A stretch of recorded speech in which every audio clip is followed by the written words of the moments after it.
Hello there, this is Richard from Death and Service, bringing you another video diary, coming today from the countryside setting of Chantry village in Somerset, just to the west of Frome. Nice quiet churchyard. Of primroses coming out alongside the old manor house as well. A singular Commonwealth War grave here, and that belongs to an Arthur Moore. And amongst the fading snowdrops, this is where he lies. Now, Arthur Moore was born in Warminster in Wiltshire in around 1880. He was the son of Henry and Elizabeth Moore, but there is little further information about his early life. Some details, however, can be pulled from his later service records. He enlisted on the 12th of January 1915 in the town of Colac in Australia, around 150 miles to the west of Melbourne.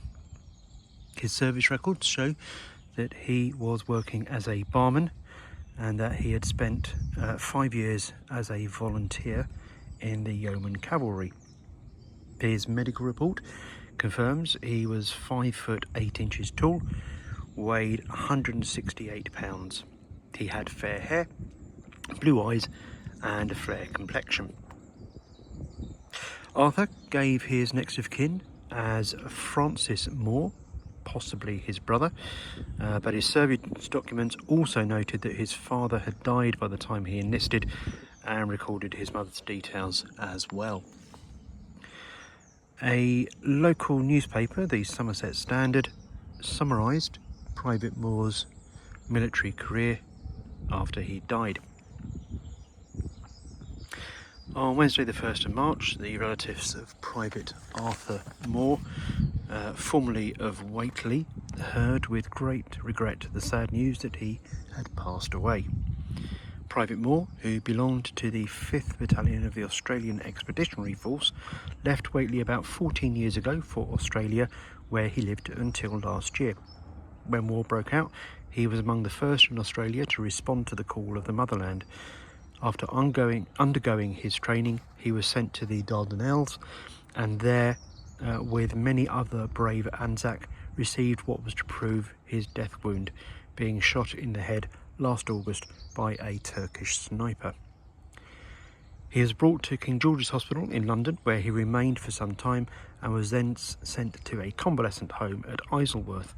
But 3 weeks ago, his friends who were expecting him home were alarmed to hear that he had been sent to the hospital to be operated on once again, the wound not having satisfactorily healed.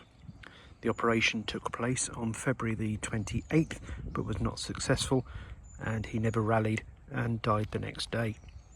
So has passed away another who has tried to do his duty, another of Britain's many sons who are dying that England may live.